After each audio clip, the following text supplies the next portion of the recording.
शादी से एक रात पहले पूजा के होने वाले पति रोहन ने उसे अचानक होटल के कमरे में बुलाया। फोन पर उसकी आवाज़ घबराई हुई थी। पूजा, एक बहुत ज़रूरी बात करनी है, प्लीज़ अभी आ जाओ। पूजा बिना कोई देरी किए होटल पहुंच गई। जैसे ही वह कमरे में दाखिल हुई, रोहन ने दरवाज़ा बंद कर दिया और अंदर से कुंडी लगा दी। पूजा यह देखकर चौंक गई। उसकी नज़रें सवालिया हो गईं। उसने हैरत से रोहन की ओर देखा और कहा, रोहन, यह सब क्या कर रहे हो? तुमने मुझे यहाँ क्यों बुलाया? यह कहते हुए जब पूजा की जुबान कांपने लगी तो रोहन खिलखिलाकर हंसने लगा और कहने लगा, बहुत घमंड है ना तुम्हें अपने आप पर, और तुम अपने आप को बहुत बड़ी हस्ती समझती हो ना? तो आज मैं तुम्हारा सारा घमंड तोड़ दूंगा और तुम्हारे इस अहंकार को भी मिट्टी में मिलाकर रख दूंगा, क्योंकि घमंड और अहंकार सिर्फ मर्दों को ही शोभा देता है, और अगर कोई औरत मर्द के बराबर उठने की कोशिश करे ना, तो उसके मर्द को ही उस पर लगाम लगानी पड़ती है। इसलिए मैं शादी से पहले ही तुम पर लगाम लगाना चाहता हूं। यह कहते हुए रोहन अचानक ही पूजा पर झपट पड़ा और उसने पूजा को धक्का देकर बिस्तर पर लेटा दिया। रोहन की इस हरकत को देखकर पूजा एकदम से दंग रह गई, क्योंकि पूजा को बिल्कुल भी उम्मीद नहीं थी कि रोहन उसके साथ ऐसा सलूक करेगा। पूजा ने रोहन से कहा, रोहन, मैं तुम्हारी होने वाली पत्नी हूं और कल तो वैसे भी तुम्हें ये सारे अधिकार मिल जाएंगे, तो फिर शादी से एक रात पहले ये सब करके मेरे साथ इतना बड़ा खिलवाड़ क्यों कर रहे हो तुम? यह कहते ही पूजा ने गुस्से से रोहन को अपने हाथों से दूर धकेला। पूजा की इस हरकत से रोहन बौखला गया और उसने पूजा को बाजुओं से दबोचकर अपने बेहद करीब कर लिया। पूजा किसी नाजुक से पंछी की तरह रोहन की मजबूत पकड़ में फटफड़ाने लगी। तब रोहन ने कहा, पूजा, होना तो तुम्हें मेरा ही है, तो फिर क्या फर्क पड़ता है कि मैं सुहागरात आज मनाऊं या कल? आज ना जाने रोहन पर कौन सा जुनून सवार था कि उसके जज्बात उसके बस में ही नहीं थे। रोहन की बात सुनकर पूजा के माथे पर बल पड़ने लगे और वह गुस्से से कहने लगी, रोहन, ये तुम्हारी गलतफहमी है कि शादी से पहले मैं खुद को तुम्हारे हवाले कर दूंगी। माना कि शादी के बाद तुम मुझ पर सारे अधिकार रख सकते हो, लेकिन शादी से पहले तो मैं तुम्हें अपने आप को हाथ तक लगाने नहीं दूंगी। इतना कहकर पूजा ने झटके से अपना बाजू छुड़ाया और इससे पहले कि वह कमरे के दरवाजे तक पहुंचती, रोहन ने जल्दी से उसे पकड़ लिया और उठाकर बिस्तर पर पटक दिया। रोहन का ऐसा रूप देखकर पूजा की आंखों में डर के साए लहराने लगे। उसी वक्त रोहन ने पूजा के बाजुओं को अपने हाथों में जकड़ लिया और कहने लगा, पूजा, तुम ना इसी लायक हो। तुम तो मेरे प्यार के लायक कभी थी ही नहीं। अगर तुम नहीं चाहती कि मैं जबरदस्ती तुम्हें हासिल करूं, तो चुपचाप खुद को मेरे हवाले कर दो, वरना मुझे जबरदस्ती करने में भी कोई परहेज नहीं है। पूजा, तुम तो मेरी होने वाली पत्नी हो ना, और कल तो वैसे भी हमारी शादी होने ही वाली है। तुम्हारा होने वाला पति होने के नाते मैं तुम पर पूरा पूरा हक रखता हूं। पूजा ने रोहन की इस बात पर ना में सिर हिलाया। उसकी ना सुनते ही रोहन की आंखें गुस्से से लाल हो गईं और उसने जल्दी से आगे बढ़कर पूजा के होठों को अपने होठों में कैद कर लिया और फिर तेजी से उसके होठों का रस पीने लगा। पूजा का वजूद बिस्तर पर तड़पने लगा और वह कहने लगी, रोहन, तुम ऐसा क्यों कर रहे हो मेरे साथ? सिर्फ एक ही दिन तो बचा है हमारी शादी में। उसके बाद तो तुम वैसे भी मुझ पर सारे अधिकार रखते हो, और मैं भी तुमसे वादा करती हूं कि कल के बाद तुम्हें जो करना है वह कर लेना। मैं उफ तक नहीं करूंगी। यह कहते हुए पूजा रोहन से खुद को आजाद करवाने की कोशिश कर रही थी, लेकिन रोहन जैसे मजबूत नौजवान मर्द के आगे एक नाजुक सी कली के बराबर पूजा की एक नहीं चली। पूजा की कमीज के बटन खोलते हुए रोहन के हाथ उसकी पीठ का सफर करने लगे और पूजा अपनी पूरी जान लगाने के बावजूद भी रोहन के आगे बेबस होकर एक जिंदा लाश की तरह बिस्तर पर पड़ी रही। अगले ही पल रोहन ने अपने होठ पूजा की कमर पर रख दिए और फिर उसके होठों ने एक ऐसी हरकत कर दी कि पूजा की चीखें पूरे कमरे में गूंज उठी, क्योंकि रोहन का जुनून पूजा पर हावी हो चुका और पूजा बेचारी बिल्कुल बेबस होकर रह गई थी। पूजा अपने कमरे में बिस्तर पर बैठी फूट फूट कर रो रही थी और रो रोकर उसकी आंखें बहुत ही सूज गई थीं।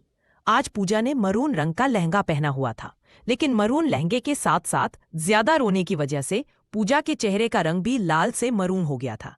पूजा को तो ऐसा लग रहा था जैसे कि उसकी नसों में खून जम गया हो और उसकी सांसें भी रुक रुक कर चल रही थी, क्योंकि अभी कुछ देर पहले ही पूजा की इज्जत, उसका स्वाभिमान और उसका गुरूर एक ऐसे इंसान ने छीन लिया था जो पूजा का होने वाला पति था और उसे पूजा की इज्जत का रक्षक भी होना चाहिए था। लेकिन आज उसी रक्षक ने भक्षक बनकर पूजा की इज्जत के साथ खिलवाड़ किया था कि पूजा मोह के बल जमीन पर गिरी थी। पूजा के आत्मसम्मान और गौरव को तोड़ने की इस हरकत से पूजा अंदर से टूट चुकी थी। उसका मान सम्मान और उसकी इज्जत सब कुछ मिट्टी में मिल चुका था। पूजा की माँ कमरे में दाखिल हुई। वे बहुत सुंदर लग रही थीं क्योंकि पूजा ने ही उन्हें अपनी पसंद का जोड़ा दिलवाया था। पूजा अपनी शादी को लेकर बेहद उत्साहित थी। उसके दिल में भी वही अरमान थे जो हर लड़की के दिल में होते हैं। लेकिन अचानक ही रोहन के जुनून ने उसके सारे अरमानों को चकनाचूर कर दिया।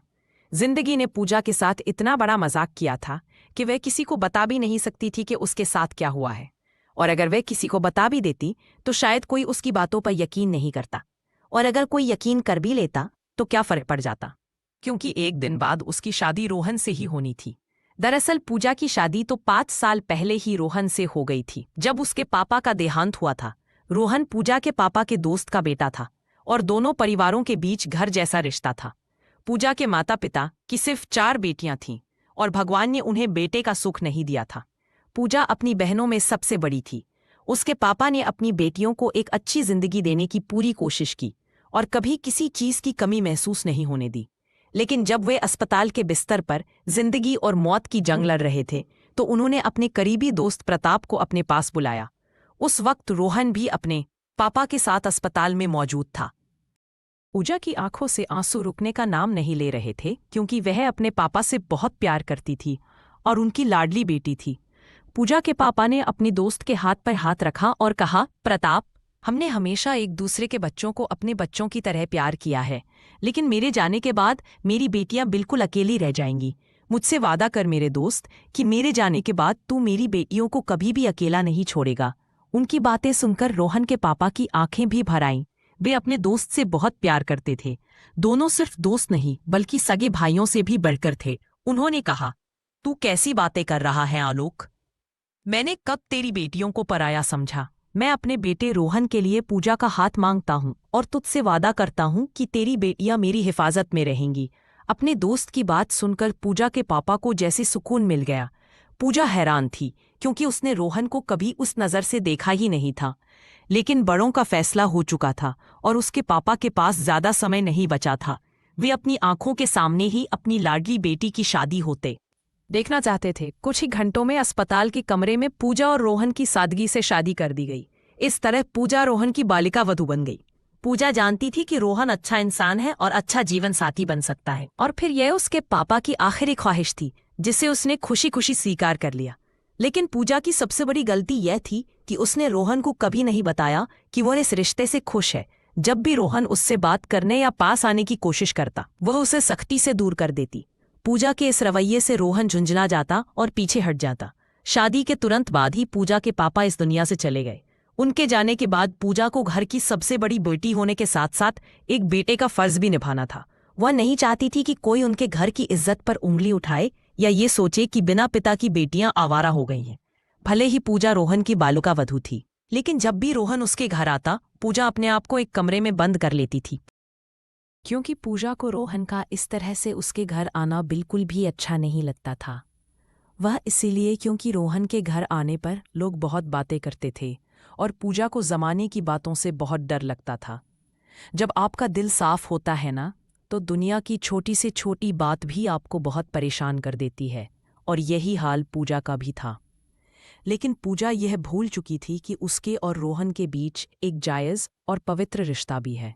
पूजा रोहन को ज़रा सी भी नरमी नहीं दिखाना चाहती थी और वह रोहन को अपनी तरफ से कोई बढ़ावा नहीं देना चाहती थी, क्योंकि रोहन भी आखिर था तो एक मर्द ही, और फिर पूजा उसकी पत्नी भी तो थी। लेकिन अभी तक पूजा की विदाई नहीं हुई थी। विदाई तो क्या, रोहन के साथ उसके फेरे भी नहीं हुए थे। अस्पताल में तो रोहन ने सिर्फ पूजा की मांग में सिंदूर भरा था और उसके गले में मंगलसूत्र पहनाया था।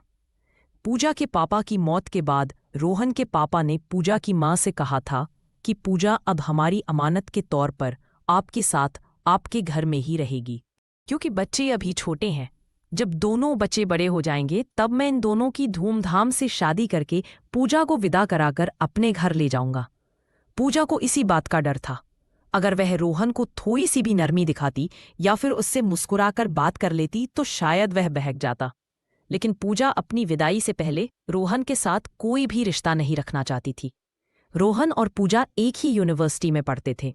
रोहन एमबीए कर रहा था और पूजा मास्टर ऑफ साइंस में अपनी पढ़ाई कर रही थी।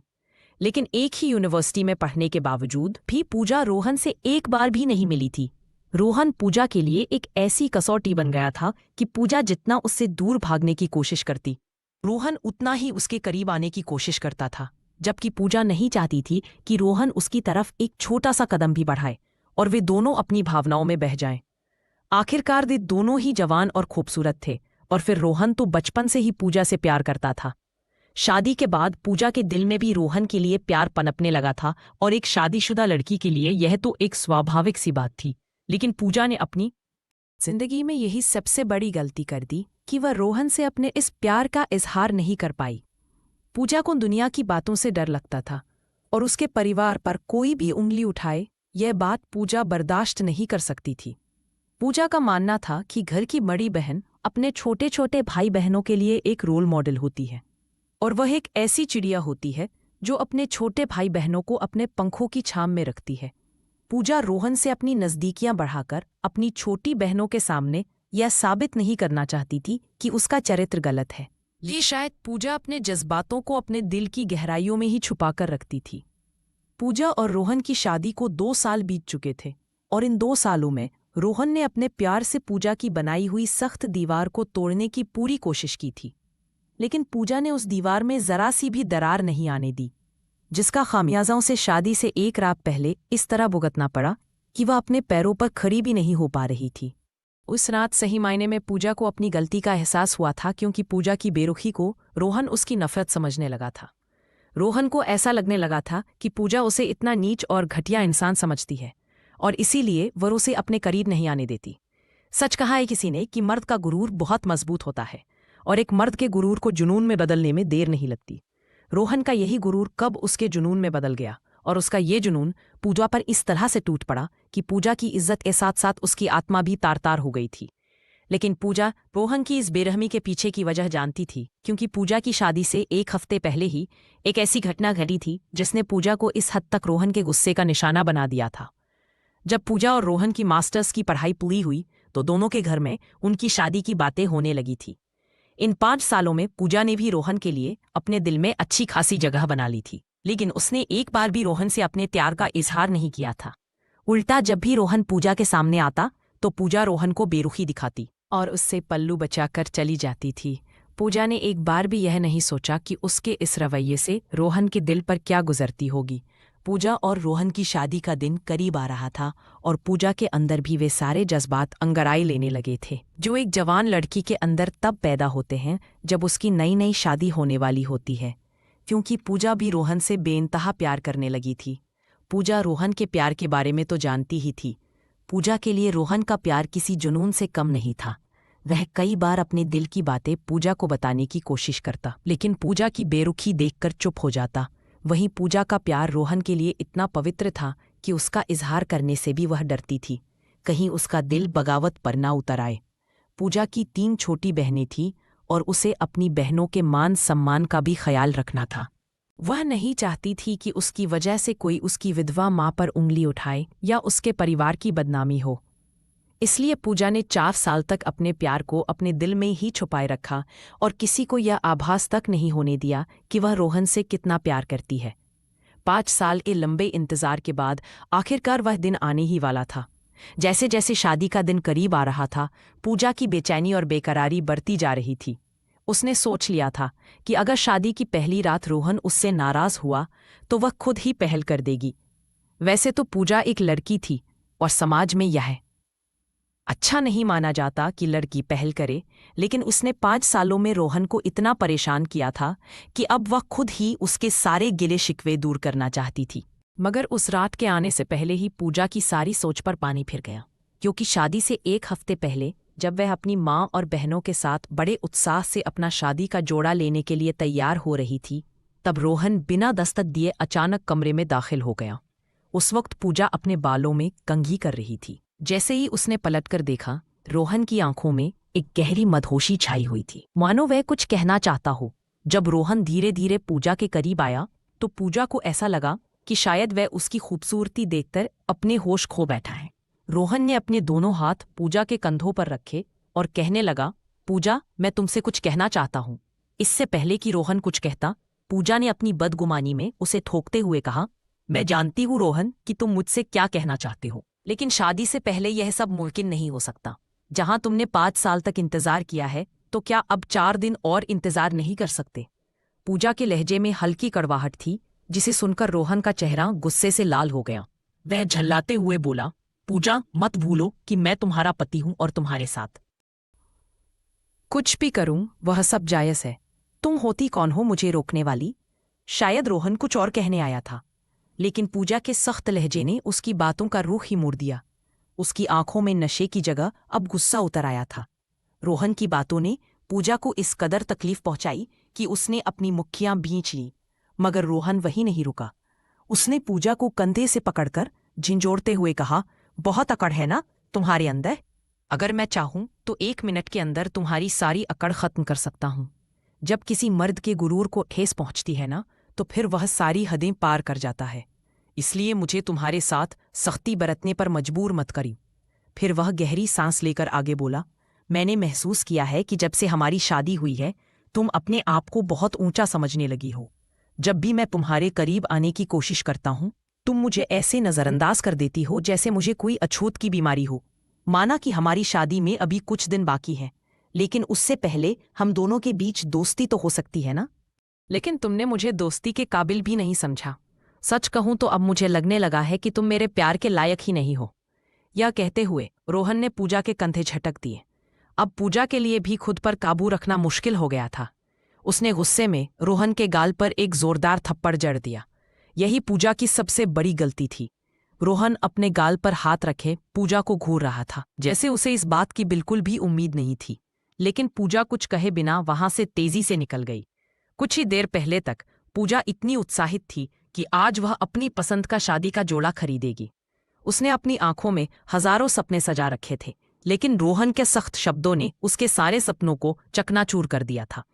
पूजा ने ईंट का जवाब पत्थर से दिया था, क्योंकि वह उन लड़कियों में से नहीं थी जो एक मर्द की कड़वाहट को अपने अंदर शहद की तरह घोल ले और फिर कहे कि हाँ, सब कुछ ठीक है। आज उसने बहुत ही उदास मन से अपना शादी का जोड़ा लिया। उसकी बहनें उत्साह में बार बार उससे पूछ रही थी, दीदी, लहंगे का रंग कैसा होना चाहिए? लेकिन पूजा बस उन्हें हल्की झूठी मुस्कान देकर जवाब देती। पूजा की सारी खुशियां अब गायब हो चुकी थीं और उसे बार बार रोहन का सख्त रवैया और अपना वह थप्पड़ याद आने लगा। घर पहुंचते पहुंचते पूजा लगभग रोने ही वाली थी कि तभी उसकी माँ ने उसकी उदासी की वजह पूछी, लेकिन पूजा ने सिरदर्द का बहाना बनाकर बात टाल दी और अपने कमरे में चली गई। लेकिन उसे एक पल के लिए भी चैन नहीं पड़ रहा था। उसका दिल जोर जोर से धड़कने लगा था, क्योंकि रोहन उसका होने वाला पति था और 1 हफ्ते बाद वो उसकी दुल्हन बनकर उसी के घर जाने वाली थी। रोहन को थप्पड़ मारकर शायद पूजा ने गलती कर दी थी, जिसका एहसास उसे अब हो रहा था। पूजा ने सोचा कि शायद उसे रोहन से माफी मांग लेनी चाहिए, लेकिन फिर अगले ही पल उसके मन में ख्याल आया, क्या गलती सिर्फ उसकी ही थी? रोहन ने भी तो उसके साथ बदतमीजी की थी ना। यही सोचते सोचते आधी रात बीत गई। आखिरकार रात के 2 बजे पूजा ने रोहन को कॉल कर ही दिया। ये पहली बार था जब पूजा खुद से रोहन को कॉल कर रही थी, लेकिन रोहन ने फोन नहीं उठाया। शायद वह सो चुका होगा। यही सोचकर पूजा ने दोबारा नंबर मिलाया। इस बार रोहन ने फोन उठा लिया। रोहन की नींद में डूबी आवाज आई, कौन है? पूजा ने धीमी आवाज में कहा, रोहन, मैं पूजा बोल रही हूं। पूजा का नाम सुनते ही रोहन चौंक कर उठ बैठा। कुछ देर तक खामोश रहने के बाद वह बेरुखी से बोला, क्या हुआ, इस वक्त क्यों फोन किया है? पूजा ने बहुत ही नरम शब्दों में कहा, रोहन, मैंने तुम्हें थप्पड़ मारकर अच्छा नहीं किया ना, प्लीज मुझे माफ कर दो। I am really sorry. कुछ देर तक खामोशी छाई रही। फिर रोहन ने गहरी सांस लेते हुए कहा, सिर्फ माफी मांगने से काम नहीं चलेगा। शादी से 1 दिन पहले तुम्हें मेरी बताई हुई जगह पर आना होगा। अगर तुम नहीं आई तो मैं तुम्हें कभी माफ नहीं करूंगा। यह सुनकर पूजा और भी ज्यादा परेशान हो गई। उसके मन में सवाल उठने लगे, आखिर रोहन उसे कहाँ और क्यों बुला रहा है? रोहन की इस अजीब मांग ने पूजा को बेचैन कर दिया, लेकिन फिर भी वह रोहन से किसी गलत काम की उम्मीद नहीं कर सकती थी। आखिरकार वह उसका होने वाला पति था और उससे प्यार भी करता था। लेकिन पूजा की यह गलत फहमी बहुत जल्द दूर होने वाली थी। पूजा अपने बिस्तर पर बेजान सी बैठी थी। उसका शरीर बुखार से तप रहा था और उसकी आंखें बार बार नम हो रही थी। उसे यकीन नहीं हो रहा था कि रोहन उसकी कमजोरी का इस तरह फायदा उठा सकता है। तभी पूजा की माँ कमरे में आई और प्यार से पूछा, क्या बात है पूजा? मैं देख रही हूँ कि कल से तुम उदास हो। पूजा ने जबरन मुस्कान के साथ कहा, कुछ नहीं माँ, बस मैं थोड़ी थक गई हूँ, इसलिए आराम करना चाहती हूँ। माँ ने उसके माथे पर हाथ फेरा और प्यार से बोली, मुझे तुम पर गर्व है बेटा। तुम जैसी बेटियां ही अपने माँ बाप का सिर गर्व से ऊंचा करती हैं। खैर, कल मैं तुम्हारी जिम्मेदारी से मुक्त हो जाऊं तो फिर तेरी छोटी बहनों के बारे में सोचूंगी। मैं तो बस भगवान से यही प्रार्थना करती हूँ कि उन्हें भी रोहन जैसा जीवन साथी मिले। अपनी माँ के यह शब्द सुनकर पूजा का दिल बुरी तरह कांप गया। रोहन ने जो किया था, पूजा नहीं चाहती थी कि उसकी बहनों को वैसा पति मिले। अब वह घड़ी भी आ गई जब पूजा का तन और मन सब कुछ रोहन के नाम होने वाला था। रोहन अपने माँ बाप का इकलौता बेटा था, इसलिए उसके पापा ने शादी की तैयारियों में कोई कमी नहीं छोड़ी थी। शादी की रस्में शुरू हो चुकी थीं, लेकिन पूजा सब कुछ बस एक रोबोट की तरह कर रही थी। आज उसके चेहरे पर कोई खुशी नहीं थी और ना ही उसके दिल में नई दुल्हन जैसे कोई जज्बात थे। उसकी अपने पति के साथ विदा होने की इच्छा पूरी तरह मर चुकी थी। वह तो रोहन का चेहरा तक नहीं देखना चाहती थी। उसके दिमाग में बस एक ही सवाल गूंज रहा था, मैं रोहन के साथ पूरी जिंदगी कैसे बिताऊं? आखिरकार पूजा रोहन की दुल्हन बनकर उसके कमरे में पहुंच गई। उसका शरीर अब भी बुखार से तप रहा था और उसकी आंखें लाल अंगारों की तरह जल रही थीं। उसके दिल में एक ऐसी आग जल रही थी कि उसे लग रहा था वह अभी सब कुछ तहस नहस कर देगी। रात के ठीक 10 बजे कमरे का दरवाज़ा खुला। रोहन धीरे से चलता हुआ पूजा के पास आया।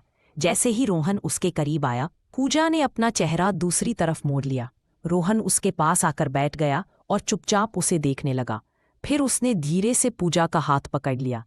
पूजा को ऐसा महसूस हुआ जैसे उसे करंट लग गया हो। उसने तुरंत अपना हाथ झटक दिया। पूजा ने नफरत से रोहन की ओर देखा और कहने लगी, तुम सब मर्द एक जैसे ही होते हो। एक कमजोर लड़की के जज्बातों से खेलते हुए तुम्हें एक बार भी यह एहसास नहीं हुआ कि वह लड़की दिल ही दिल में तुमसे कितना प्यार करती होगी। लेकिन आज मैं शर्मिंदा हूं कि मैंने अपने प्यार जैसे कीमती एहसास को तुम्हारे जैसे इंसान के लिए खो दिया, जबकि तुम तो मेरे प्यार के काबिल ही नहीं हो। और अगर तुम्हें लगता है कि मैं एक कमज़ोर लड़की हूं और फिर से तुम्हारे जुर्म का निशाना बन जाऊंगी, तो यह तुम्हारी सबसे बड़ी भूल है। आज मैं विदा होकर तुम्हारे साथ तुम्हारे घर आ तो गई हूं, लेकिन तुम मुझे हाथ लगाने की कोशिश भी मत करना, वरना मैं शोर मचा दूंगी। पूजा की आंखों में गुस्सा और दर्द था। रोहन भी उसे उसी गहरी नज़रों से देख रहा था।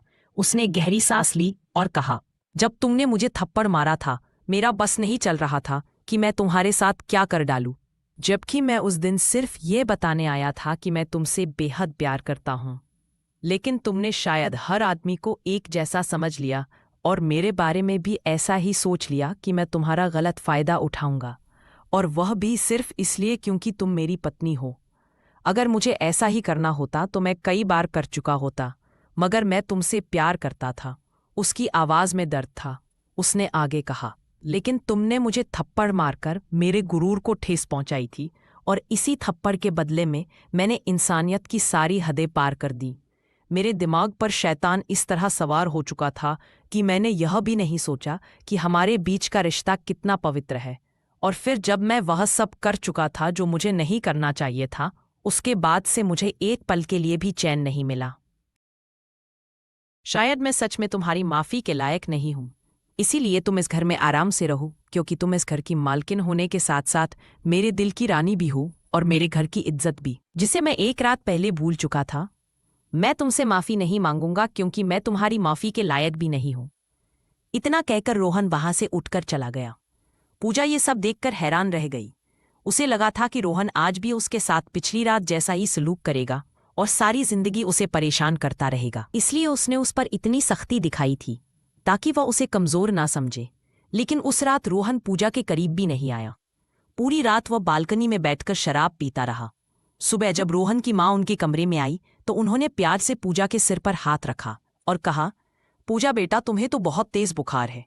पूजा ने धीमी आवाज में कहा, नहीं मम्मी जी, बस थोड़ी सी थकान है, थोड़ा सा आराम करूंगी ना तो ठीक हो जाऊंगी। लेकिन रोहन की माँ ने मुड़कर रोहन की ओर देखा, जो उसी वक्त गीले बालों के साथ वॉशरूम से बाहर निकला था। उन्होंने हैरत से कहा, रोहन, यह कैसे पति हो तुम?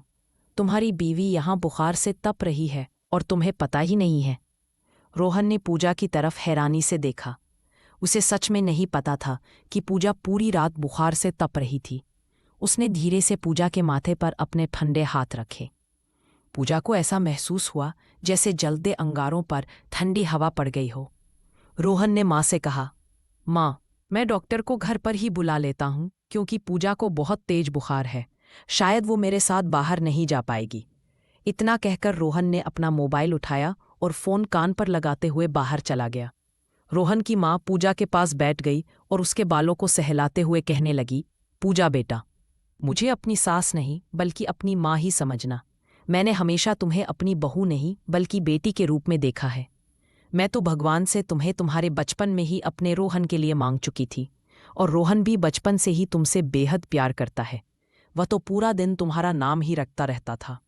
रोहन की माँ मुस्कुराते हुए पूजा को अपने बेटे के प्यार के किस्से सुना रही थी, लेकिन पूजा सब कुछ सुनकर भी नज़रअंदाज कर रही थी क्योंकि रोहन ने जो गलती की थी उसे इतनी आसानी से माफ़ नहीं किया जा सकता था।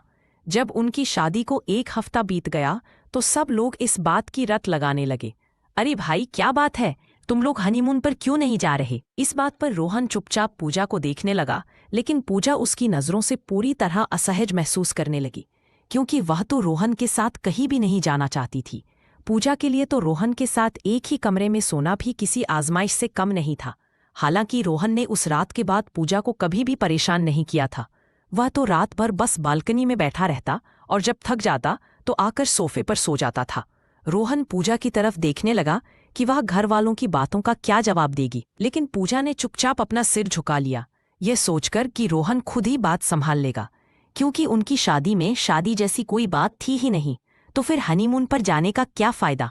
लेकिन फिर रोहन की अगली बात ने पूजा को चौंका दिया जब उसने अपनी माँ से कहा, माँ, इस हफ्ते हमारा शिमला जाने का प्लान है। यह सुनते ही पूजा ने गुस्से से रोहन की ओर देखा, लेकिन रोहन ने मुस्कुराकर उसकी तरफ देखा और फिर नजरें झुकाकर नाश्ता करने लगा, जैसे कि उसे पूजा के रवैये से कोई फर्क ही न पड़ा हो। जब इस बात को 1 हफ्ता हो गया तो रोहन की माँ ने दोनों का बहुत सारा सामान पैक कर दिया, जैसे कि वे दोनों न जाने कितने दिनों तक शिमला में ही रहने वाले हों। उन्होंने पूजा से कहा, पूजा बेटा, सारा सामान याद से रख लेना क्योंकि वहाँ बहुत ठंड होती है। पूजा बस परेशान होकर उन्हें देखती रही क्योंकि हमेशा की तरह इस वक्त भी वह बेबस थी। फिर वह दिन भी आ गया जब पूजा रोहन के साथ शिमला के सफर पर निकल पड़ी। शिमला पहुंचकर उन्होंने एक शानदार होटल में खाना खाया, लेकिन पूजा बिल्कुल चुपचाप थी क्योंकि वह रोहन से कोई भी बात नहीं करना चाहती थी। लेकिन रोहन तो बिल्कुल सामान्य अंदाज में ऐसी बातें कर रहा था जैसे कि उनके बीच कभी कुछ हुआ ही ना हो। रोहन का यही सामान्य अंदाज पूजा को जरा लग रहा था। पूजा ने गुस्से में कहा, रोहन, क्या सोचकर तुम मुझे यहाँ अपने साथ लेकर आए हो?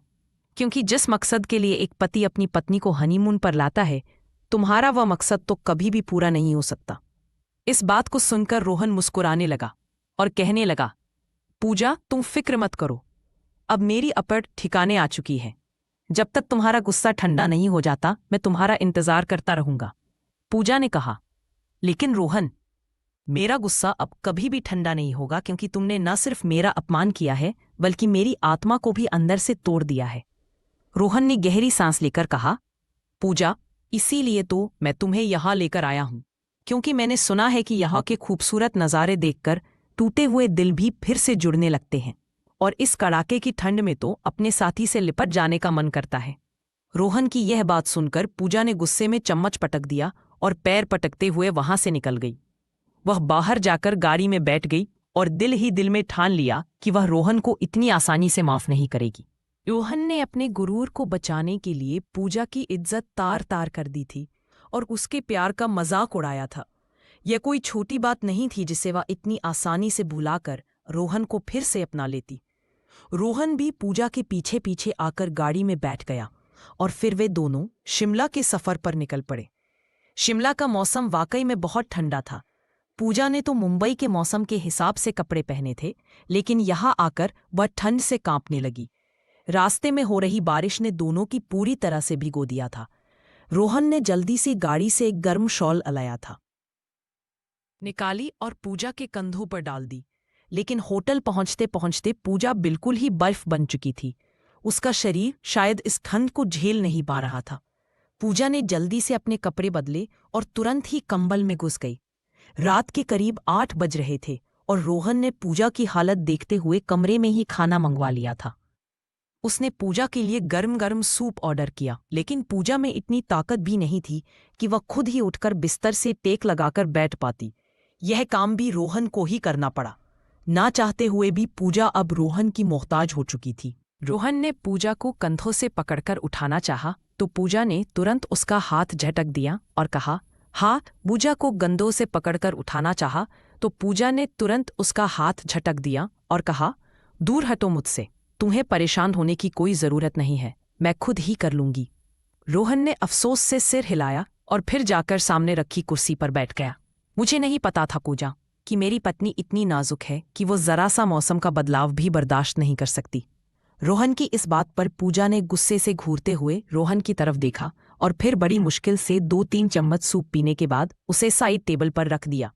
अब पूजा को बहुत थकान महसूस हो रही थी और यह देखकर रोहन उठकर पूजा के पास आया और उसके माथे पर हाथ रखते हुए कहने लगा, पूजा, तुम्हें तो बहुत तेज बुखार है, तुमने मुझे बताया क्यों नहीं?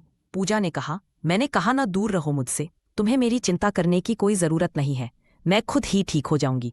लेकिन रोहन ने अपने बैग में से पेन किलर्स निकालकर पूजा के हाथ में पकड़ा दी, जो वह अपने साथ लाया था, और साथ ही पानी का गिलास भी पूजा की ओर बढ़ा दिया।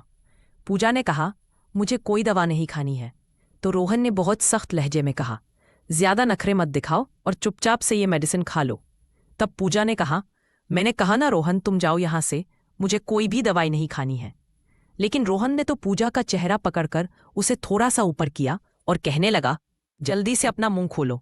अब तो पूजा अजीब मुसीबत में फंस चुकी थी, इसलिए मजबूरन उसे अपना मुंह खोलना पड़ा। रोहन ने बड़े प्यार से पूजा के गले में गोली रख दी और फिर पानी का गिलास पूजा के होठों से लगा दिया। पूजा ने बड़ी मुश्किल से वह गोली निगली थी, क्योंकि उसे गोली निगलना दुनिया का सबसे मुश्किल काम लगता था।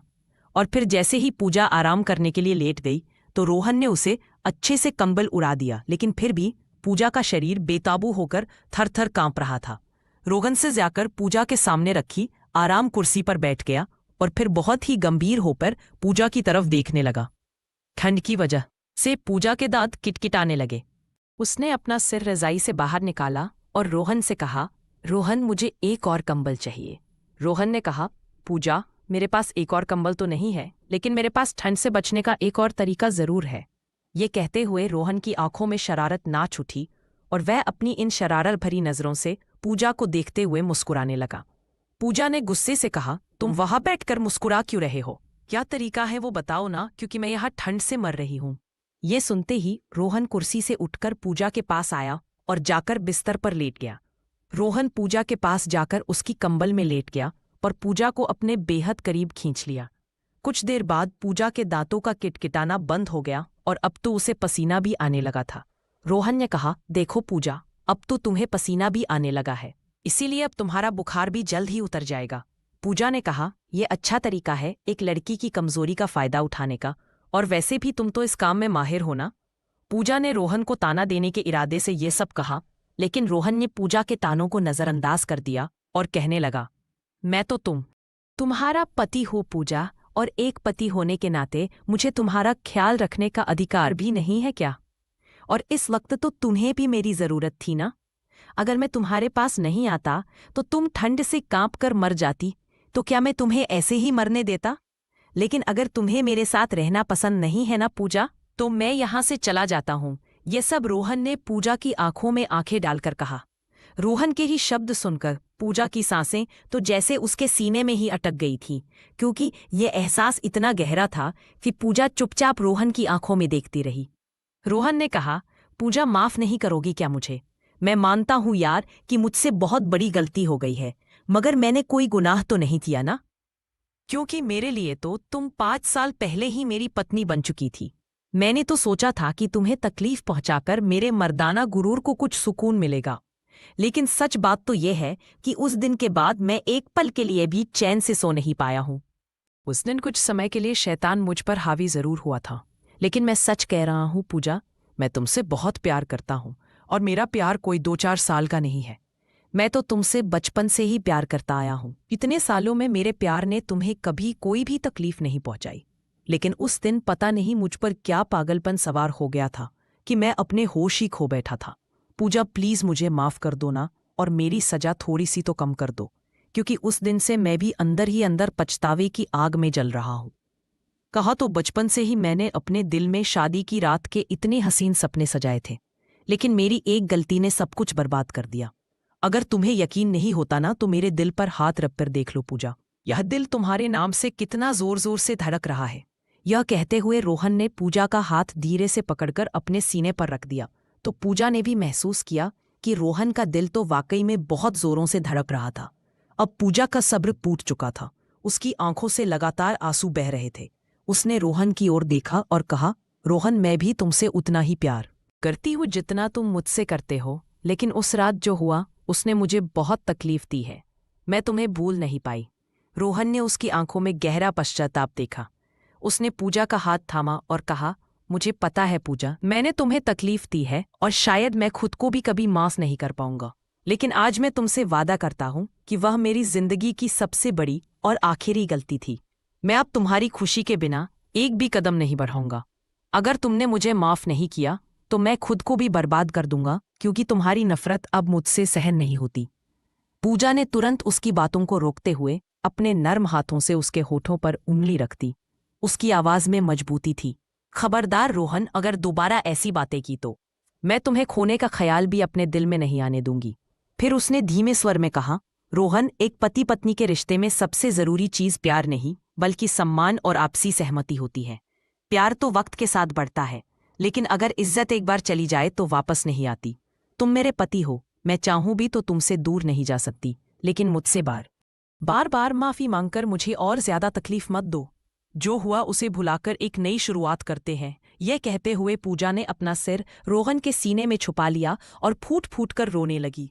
रोहन ने उसे अपनी बाहों में समेट लिया, लेकिन आज उसने उसे रोने से नहीं रोका। उसने पूजा के बालों को सहलाते हुए कहा, रो लो पूजा, जितना मन करे आज रो लो। जब तक तुम्हारे दिल का हर दर्द, हर गम इन आंसुओं के साथ बाहर नहीं निकल जाता, तब तक हमारी जिंदगी में सुकून नहीं आ सकता। लेकिन आज के बाद तुम्हारी आंखों में कभी आंसू नहीं देखना चाहता। रोहन की आंखों में भी आंसू आ गए थे। पूजा ने झट से उसकी हथेलियों में छलकते हुए आंसुओं को थाम लिया और धीमे से बोली, रोहन, मैंने तुमसे कहा था ना कि तुम ऐसी बातें दोबारा नहीं करोगे। अब मुझसे एक और वादा करो, अगर कभी मेरी वजह से तुम्हारी आंखों में आंसू आ गए तो तुम मुझे खींचकर एक थप्पड़ मार लेना, लेकिन अपने मरने की बातें कभी मत करना। तुम्हारी बातें सुनकर मेरी जान ही निकल जाती है। रोहन उसकी मासूमियत पर मुस्कुरा उठा। पूजा ने उसके आंसुओं को अपनी हथेली में समेटकर अपने माथे पर लगा लिया और उसकी बाहों में समा गई। कुछ देर की खामोशी के बाद पूजा ने हल्की मुस्कान के साथ कहा, तुम सही कहते थे रोहन, शिमला की वादियों में आकर टूटे हुए दिल भी फिर से जुड़ जाते हैं। यहाँ की ठंडी हवाएं किसी अपने के और करीब आने पर मजबूर कर देती हैं। रोहन ने शरारती लहजे में कहा, तो फिर देर किस बात की मेरी रानी, आओ मेरी बाहों में, ये बाहें कब से तुम्हारा इंतजार कर रही हैं। इतना कहकर रोहन ने पूजा को अपनी बाहों में भर लिया। आज उनकी सालों की दूरी मिट चुकी थी। रोहन ने पूजा के माथे पर प्यार भरी मुहर लगाई तो पूजा ने भी खुद को उसकी बाहों में समर्पित कर दिया। होटल के उस कमरे में आज प्यार की एक नई कहानी लिखी जा रही थी। शिमला की सर्द हवाएं भी जैसे उन्हें देखकर मुस्कुरा रही थीं और शर्म से अपना रुख मोड़ रही थी। तो दोस्तों, आपको ये कहानी कैसी लगी? कमेंट बॉक्स में अपनी राय जरूर दीजिएगा, और कहानी अच्छी लगी हो तो लाइक, शेयर और सब्सक्राइब करना ना भूलें। मिलते हैं एक और नई कहानी के साथ। बहुत बहुत धन्यवाद।